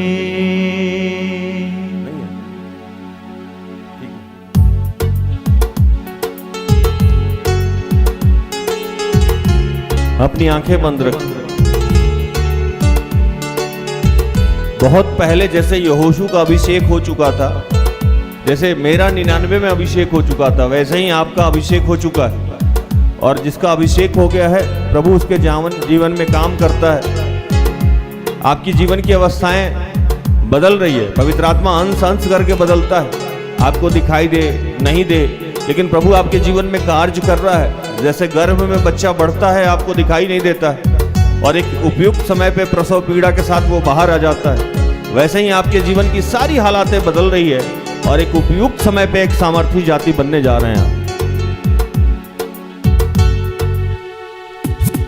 आत्मा से भर दे मुझे, पवित्र आत्मा से भर दे मुझे। आत्मा से भर दे मुझे, पवित्र आत्मा से भर दे मुझे। आत्मा से भर दे मुझे, पवित्र आत्मा से भर दे मुझे। आत्मा से भर दे मुझे, पवित्र आत्मा से भर दे मुझे। जहाँ भी मैं जाऊँ गीत तेरे गाऊँ, जहाँ भी मैं जाऊँ गीत तेरे गाऊँ। जहाँ भी मैं जाऊँ गीत तेरे गाऊँ। जहाँ भी मैं जाऊँ गीत तेरे गाऊँ। ऐसा यीशु कर दे मुझे। आत्मा से भर दे मुझे, पवित्र आत्मा से भर दे मुझे। आत्मा से भर दे मुझे, पवित्र आत्मा से भर दे मुझे। हे दयालु पिता, जितने बीमार बच्चे हैं मैं उनके लिए प्रार्थना करता हूँ। अंजू, इवान, जयप्रकाश, तरस्यूस, संदर्भ, ऐसे जितने लोग हैं जो बीमार हैं, मैं उन सब के लिए प्रार्थना करता हूँ कि बेटा उन सबको तो इस वक्त स्पर्श कर रहा है। और हम जानते हैं कि किसी जड़ी बूटी और लेप के द्वारा नहीं, तेरे वचनों के द्वारा हमें आशीष मिलता है। हम जानते हैं कि तेरे पुत्र यीशु कोई कोड़े खाने से हम सबके जीवन की सारी बीमारियां जाती है। प्रभु आज हम सब से तूने ये वादा किया है कि जैसे तू मूसा के संग था वैसे ही हमारे संग है। प्रभु इस वक्त कितने लोग जहाँ से भी प्रार्थना में जुड़े हुए हैं, उन सब के सरों पे मैं और मेरी अगुआ सिस्टर एस्तर हम आत्मा में एक होकर हाथ रखते हैं कि प्रभु इनके जीवन में जो भी भय की बातें हैं, जो भी दुर्बलता की बातें हैं, जो भी निराशा की बातें हैं, जो भी डिप्रेशन की बातें हैं, जो भी हतोत्साह हो रहे हैं, उन सबको हम यीशु के नाम से समाप्त करते हैं प्रभु, और इनके जीवन में एक नया उत्साह, एक नई विश्वास को यीशु के नाम से डाल देते हैं। तू ही मुनज्जी मेरा, रोशन है चेहरा तेरा। तू ही मुनज्जी मेरा, रोशन है चेहरा तेरा। दे दे नई जिंदगी, सब कुछ बदल दे मेरा। दे दे नई जिंदगी, सब कुछ बदल दे मेरा। तू ही मुनज्जी मेरा, रोशन है चेहरा तेरा। तू ही मुनज्जी मेरा, रोशन है चेहरा तेरा। दे दे नई जिंदगी, सब कुछ बदल दे मेरा। दे दे नई जिंदगी, सब कुछ बदल दे मेरा। जहाँ भी मैं जाऊँ गीत तेरे गाऊँ, जहाँ भी मैं जाऊँ गीत तेरे गाऊँ। ऐसा यीशु कर दे मुझे, आत्मा से भर दे मुझे, पवित्र आत्मा से भर दे मुझे, आत्मा से भर दे मुझे, पवित्र आत्मा से भर दे मुझे। जितने को स्वर्गीय भाषा का आशीष प्राप्त है, कृपया स्वर्गीय भाषा में प्रार्थना करें। आप अपने घर पे हैं तब भी, आप यहाँ हैं तब भी। इस वक्त जो भी नकारात्मक सोच की बातें हैं, शक और संदेह की बातें हैं, वो यीशु के नाम से आपके शरीर से जा रहा है। जो भी हीनता की बातें हैं, असुरक्षा की बातें हैं, वो सब यीशु के नाम से जा रहा है। आपके जीवन से भय समाप्त कर रहा है प्रभु। आप उसकी आंख की पुतली हैं। उसने आपके चेहरे को अपने हथेली पे खोद के रखा है। उसने कहा है मत डर, मैं तुम्हारे संग हूं। वो पिता जो कहता है कि एक दूध पिलाती हुई माँ अपने बच्चों को छोड़ सकती है, मगर मैं ना तुझे छोड़ूंगा ना त्यागूंगा। आप उसके गोद लिए हुए बच्चे हैं। वो आपके सर के बाल तक उसने गिन रखे हैं। आपके जीवन को वो बदलने जा रहा है, आशीषित करने जा रहा है। धन्यवाद करें उसका।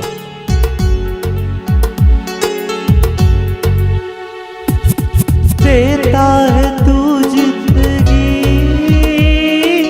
देता है तू मखलसी। देता है तू जिंदगी, देता है तू मखलसी। सब कुछ तेरे पास है, देता है तू हर खुशी। सब कुछ तेरे पास है, देता है तू हर खुशी। देता है तू जिंदगी, देता है तू मखलसी। देता है तू जिंदगी, देता है तू मखलसी। सब कुछ तेरे पास है, देता है तू हर खुशी। सब कुछ तेरे पास है, देता है तू हर खुशी।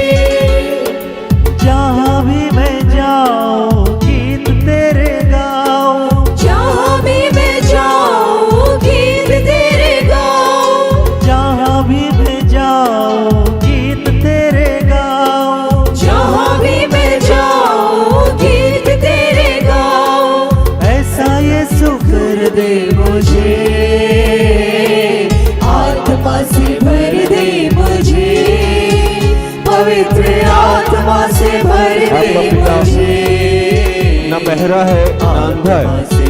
वो कहता है कि ना मैं बहरा हूँ ना अंधा हूँ, मुझे सब दिखाई देता है, मुझे सब सुनाई देता है। और मेरे हाथ इतने छोटे नहीं हो गए हैं कि मैं सामर्थ्य के काम नहीं कर सकूं। उपयुक्त समय पे आपके जीवन की सारी समस्याओं का समाधान कर रहा है। जितने लोग बेरोजगार हैं, सुधा, स्नेहा, स्वीटी, अजीत, विकास, सचित, यथार्थ, अर्श, मीरा, जो पवित्र आत्मा के लिए भूखे और प्यासे हैं, अनुरंजन, वीना, जो पारिवारिक समस्या से हैं, मधु, प्रीतम, जो कर्ज से हैं, अजीत,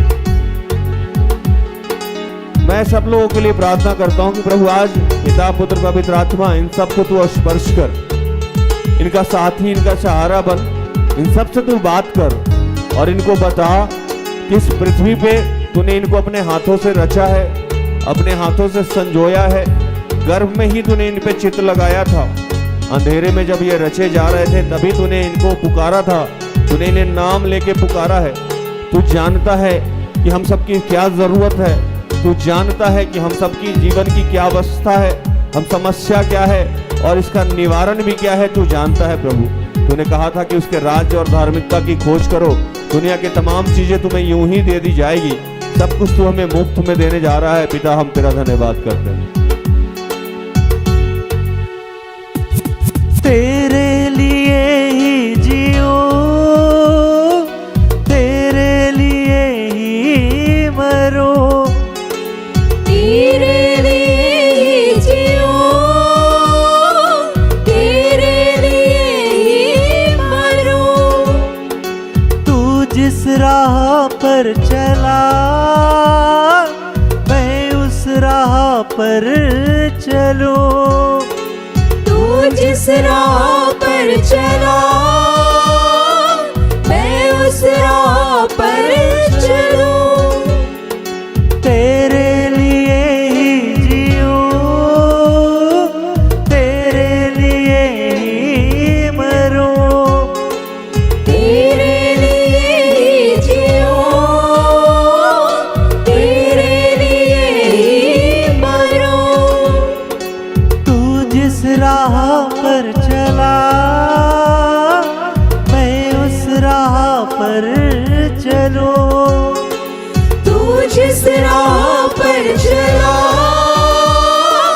मैं उस राह पर चलूं। जहाँ भी मैं जाऊँ गीत तेरे गाओ, जहाँ भी मैं जाऊँ गीत तेरे गाऊँ, जहाँ भी मैं जाऊँ गीत तेरे गाओ, जहाँ भी मैं जाऊँ गीत तेरे गाऊँ। ऐसा यीशु कर दे मुझे, आत्मा से भर दे मुझे, पवित्र आत्मा से भर दे मुझे। धन्यवाद करिए उसका, वो आपको अपनी संगति में अपने साथ में लिए रखा है। वो जैसे मूसा के साथ था, जैसे वो यहोशू के साथ था, जैसे ये एलिया के साथ था, जैसे ये यीशु के साथ था, आपके भी साथ है। हमारे सारी जीवन की सारी समस्याओं का समाधान कर रहा है। प्रभु धन्यवाद। विश्व में जितने बच्चे हैं उन सबको अपने अधिकार में लिया है और उनको अपने संतावना भरे शब्द को दिया है। प्रभु तेरा धन्यवाद करते हुए इन तमाम प्रार्थना को प्रभु यीशु के जीवित और पवित्र नाम से मांगते हैं। दया से सुन और स्वर्ग के राज्य में ग्रहण कर, आमीन। तो धन्यवाद, प्रभु आप सबको आशीष दे। आशा करते हैं कि आज की प्रार्थना से, आराधना से, वचनों की उद्घोषणा और अंतिम प्रार्थना से प्रभु ने आप सबको स्पर्श किया होगा। प्रार्थना उदय परिवार निरंतर आपका आभारी है कि आप हमारे साथ हैं, हमारा सहयोग करते हैं। आज के लिए इतना ही। प्रभु आपको आशीष दे। जय यीशु मसीह। सारे दिल से, सारे मन से तेरी आराधना मैं करूं, तेरी आराधना मैं करूं। सारे